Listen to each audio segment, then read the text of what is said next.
Assalamualaikum warahmatullahi wabarakatuh. Sehat ya?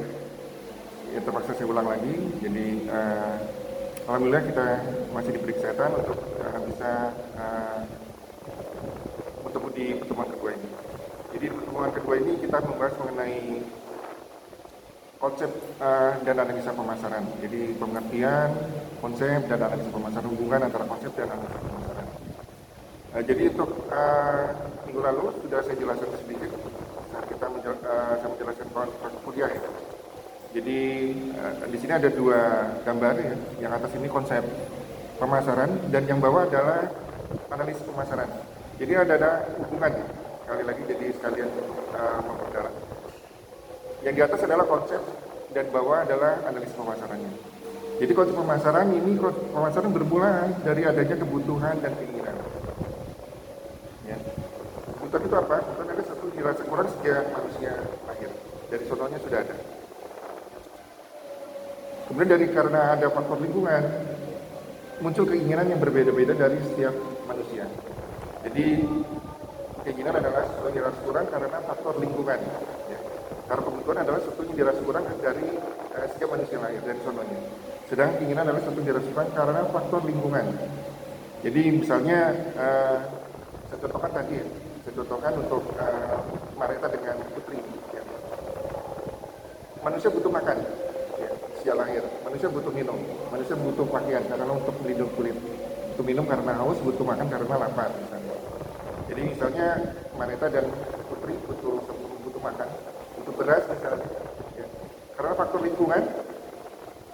Jadi lingkungan bisa dari lingkungan sosial, demografi, geografi, keluarga, dan sebagainya. Jadi faktor-faktor lingkungan ini sangat mempengaruhi keinginan manusia. Ya. Jadi contohnya Mareta dari lingkungan sosialnya tinggi, kelas sosialnya tinggi.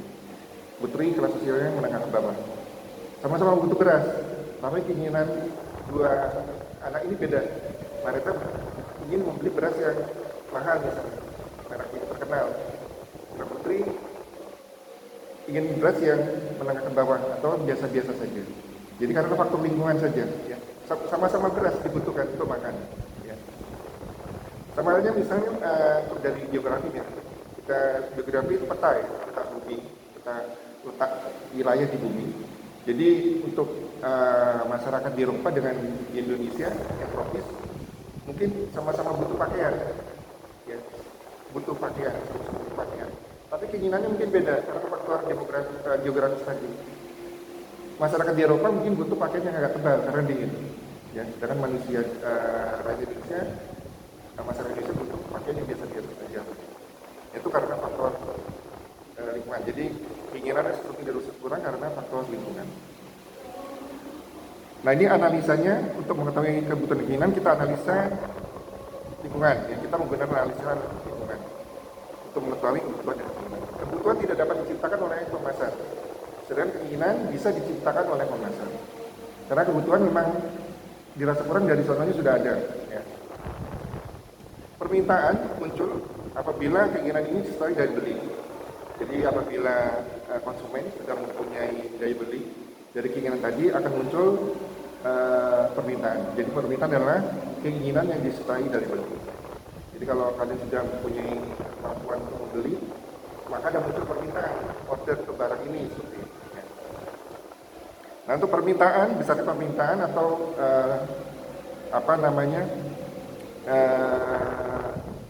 besar permintaan ini kita lakukan di analisa perilaku konsumen. Untuk mengetahui seberapa banyak atau berapa besar permintaan dari konsumen akan suatu produk. Jadi produk ini bisa jasa atau barang. Nah ini permintaan akan apa? Permintaan produk. Jadi produk ini adalah sesuatu yang diciptakan untuk memenuhi kebutuhan dan keinginan konsumen. Produknya harus ada nilainya. Kalau tidak ada nilai, tidak akan laku produk. Jadi nilai adalah kemampuan produk untuk memenuhi kebutuhan dan keinginan tadi. Kepuasan konsumen. Untuk mengetahui produk ini harus kita segmen, kita kelompokkan. Ya. Jadi tadi gambarnya. Jadi lima konsumen itu nitrogen. Kalau sudah ada masa konsumennya aja, dia sudah bisa menguasai kemasan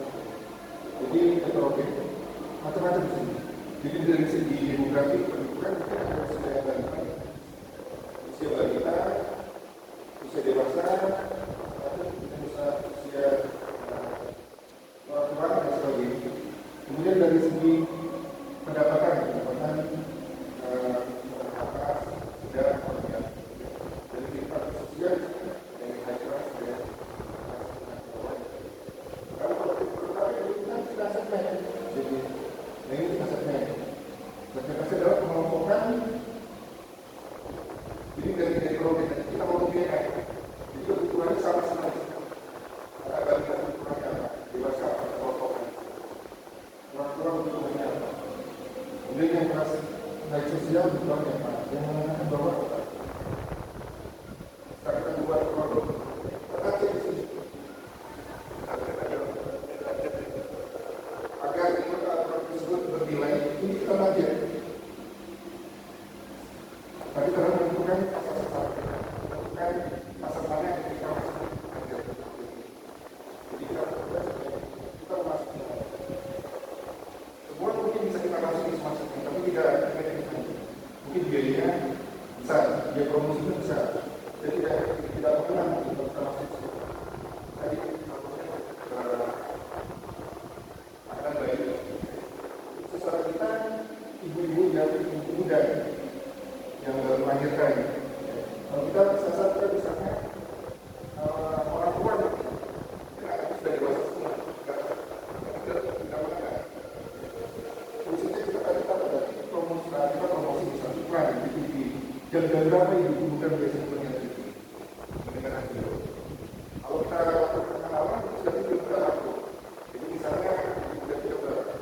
Jadi kalau itu boleh sering dengar TV jam berapa? Maghrib misalnya, kalau pagi kerja ada start ya, tapi pagi kita kebanyakan itu pagi. Itu segmen itu apa yang harus kita buat di sini. Kemudian ada produk sebetulnya kita target pasarnya di sana. Maka berikutnya berposisi ya, menempatkan produk di benar konsumen. Posisi jadi ada penempatan produk itu penempatan produk di benar konsumen. Jadi penjual produk di tempat produk di benar konsumen. Jadi contohnya mungkin perlu saya contohkan untuk buat produk aja yang paling mudah ya. Pasta gigi aja yang paling mudah kita ingat. Jadi Pepsodent dan Close-up ya. Nah kalau dengan Close-up itu pasti apa? Napas segar. Kalau dengar konsumen langsung di benak kita apa? Gigi putih, tahan tidak berlubang gitu. Nah itu marketernya atau pemasarannya sudah bisa menempatkan produk di benak konsumen. Jadi sini sudah muncul iklan. Jadi dalam iklan, dalam positioning itu kita memperkenalkan produk kita. Keunggulan produk kita apa? Perbedaan produk kita dengan produk lain apa?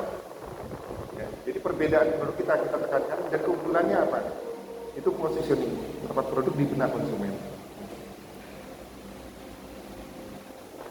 Nah, jadi untuk agar produk itu lebih bernilai, kita lakukan penempatan produk tadi, positioning ya.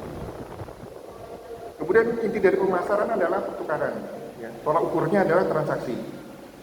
Jadi pertukaran, agar bisa terjadi pertukaran, kita lakukan strategi pemasaran. Jadi strategi pemasaran kita gunakan agar terjadi pertukaran. Karena inti pemasaran adalah pertukaran tadi. Penjual menyerahkan barang, pembeli menyerahkan uang. Tolak ukurnya apa? Adanya transaksi. Ya. Inti pemasaran ada pertukaran, tolak ukurnya adalah transaksi. Transaksi terjadi mana? Di pasar. Agar bisa masuk pasar, kita gunakan taktik. Taktik ada 4, ya. Price,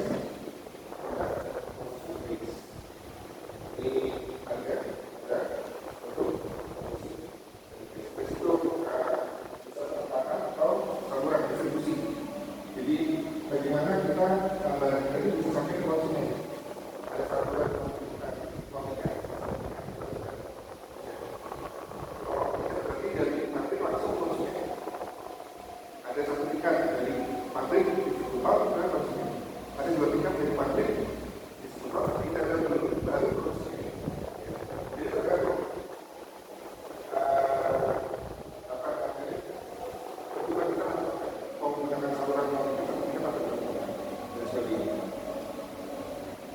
Kemudian pertama dari pasti adalah itu jasa.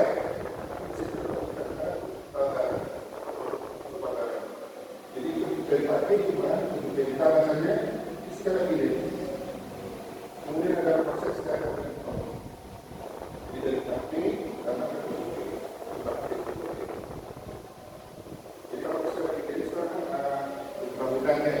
Jadi kalau kalian ini kan jasa ya. Apa termasuk pendidikan kapasitas ya, jasa. Nah kalau kalian saat masuk di situ untuk kita orang kalian mau tidak jadi data di sini karena bangunannya kokoh bagus ada bersedia bentuknya di peraturannya di situ. Kemudian proses itu apa dari awal sampai akhir. Jadi di sudah cukup pelayanan. Jadi produk itu sudah masuk pelayanan sebenarnya pelayanan. Nah pelayanannya bagaimana? Dari kalian awal sampai terus ilmunya melayani kalian, dosennya melayani kalian seperti apa.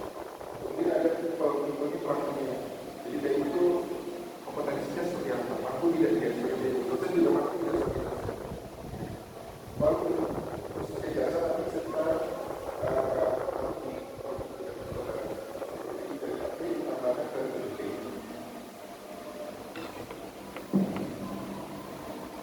sampai sini dulu mungkin ada yang ditanyakan.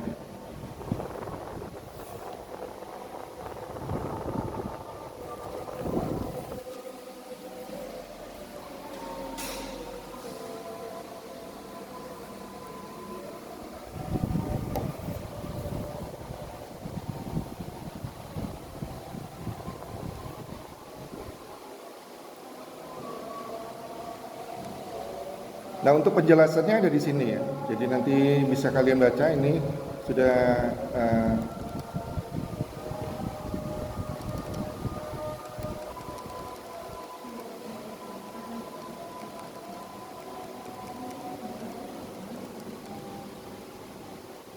nah ini konsep pemasaran. Jadi paling tidak kalian mempunyai kalau minat di pemasaran, paling tidak punya buku pemasaran nih. SDM punya buku SDM atau keuangan punya buku keuangan. Jadi pemasaran adalah proses sosial di mana individu dan kelompok mendapat apa yang mereka butuhkan dan inginkan dengan menciptakan dan mempertukarkan produk dan nilai dengan individu dan kelompok lain. Mempertukarkan produk dan nilai tadi. Ya. Jadi perlu harus ada nilainya. Jadi nilai tadi adalah kemampuan produk untuk memuaskan kebutuhan dan keinginan konsumen. Jadi dari konsep ini, ya, definisi tersebut bertumpu pada konsep kebutuhan, keinginan, permintaan produk, nilai, pertukaran, dan pasar pemasaran dan pemasaran. Jadi untuk penjelasan kebutuhan sudah saya siapkan di sini. Jadi kebutuhan manusia adalah sesuatu yang dirasa kurang. Jadi kebutuhan sudah ada dari sononya atau sudah ada pada jaringan tubuh manusia sejak lahir. Kebutuhan tidak dapat diciptakan oleh masyarakat. Jadi kebutuhan tidak dapat diciptakan oleh marketer. Ya.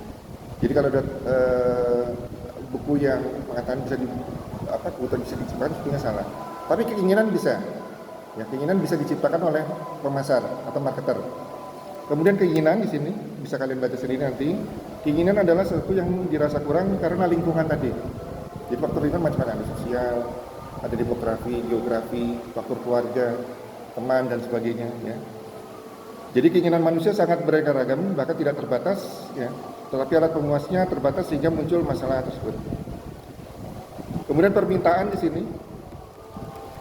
Permintaan adalah keinginan yang disertai daya beli tadi. Keinginan akan berubah menjadi permintaan bila mana didukung daya beli. Ya. Kalau ada keinginan, kemudian ada daya beli, sudah daya beli, maka akan muncul permintaan. Ya. Permintaan akan produk. Ya. Jadi produk bisa barang atau jasa. Jadi perusahaan di sini bukan hanya mengukur berapa banyak yang barang yang diinginkan atau produk yang diinginkan, tetapi yang lebih penting adalah berapa banyak yang calon konsumen bersedia dan mampu membeli produk tersebut. Nah di sini sudah ada bermain harga di sini, price di sini, kemampuan beli tadi. Ya. Jadi yang penting adalah berapa banyak calon konsumen kita yang bersedia dan mampu membeli produk kita. Bukan hanya banyaknya saja. Jadi kalau kalian menjual produk, dilihat konsumen, kemampuan belinya seperti apa. Jangan terlalu mahal juga, nanti tidak laku. Atau jangan terlalu murah juga, nanti kalian tidak dapat untung. Karena intinya juga kita berbisnis adalah mencari untung. Ya. Dalam pemasaran yang penting adalah pembelian kembali. Jadi pembeli membeli barang, dia akan kembali lagi. Itu yang kita pentingkan. Kita utamakan dari pemasaran. Jangan sampai konsumen membeli dan tidak membeli lagi. Ya. Jadi usahakan ada pembelian ulang. Itu kalau konsumen puas. Ya. Ya bisa kepuasan ini hubungan antara harapan dengan kinerja produk. Contoh saja untuk produk yang ini kan cewek semua ada skincare ya, lagi trennya biasanya cewek-cewek pakai skincare. Harganya berapa? 200 sampai 500, 300 ribu ya skincare. 250 sampai 300-an ya. Nah, kalau harapan kalian tentang produk tersebut ternyata sama dengan kinerjanya produk tersebut, kemampuan produk tersebut. Kalian puas tidak? Puas. Kalau harapan kalian ternyata lebih tinggi atau kinerja produk tersebut kinerjanya di bawah dari harapan kalian puas tidak? Tidak puas. Mungkin kalian tidak kembali lagi. Kalau ternyata kinerja produk di atas harapan kalian sangat puas. Misalnya untuk skincare untuk memutihkan atau apa. Nah ternyata setelah kalian pakai bukan hanya putih misalnya, kulit jadi mulus misalnya. Berarti kinerjanya di atas harapan dari kalian. Kalian sangat puas. Pasti kalian akan kembali lagi. Ya. Dan di dalam produk itu sudah termasuk pelayanan sebetulnya. Pelayanan ya. Jadi kalau kalian jual produk jangan pelayanannya harus baik ya. Misalnya ada dua toko sama-sama menjual produk, yang satu jutek misalnya. Pelayanannya lama, sedangkan satu pelayanan cepat, ramah misalnya. Kalian memilih yang mana? Yang ramah dan cepat tadi ya.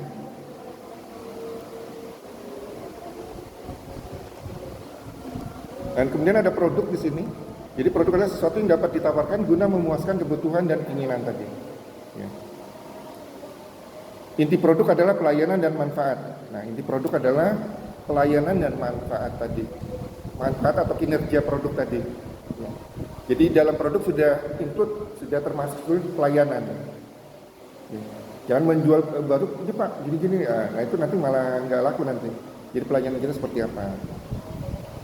Jadi nanti kalau di mata kuliah perilaku konsumen kalian akan mempelajari psikologis konsumen. Ya. Jadi kalau kalian saat itu jika kalian konsumen ditahan, jangan konsumen terus dimarahin dan sebagainya, ditahan. Ya. Jadi bagaimana pelayanan kita sebaik mungkin.